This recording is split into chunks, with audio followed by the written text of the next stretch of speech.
थोडी सागर निळाई, थोडे शंखनी शिंपले, कधी चांदणे टिपूर तुझ्या डोळ्यात वाचले.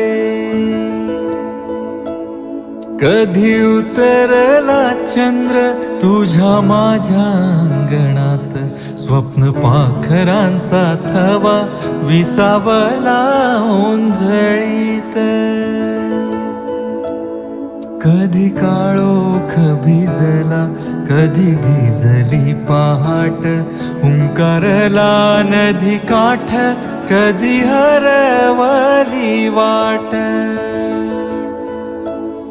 वाऱ्या पावसाची गाज काळी भासतच दाट, कधी धुसर धुसर एक वादळाची वाट.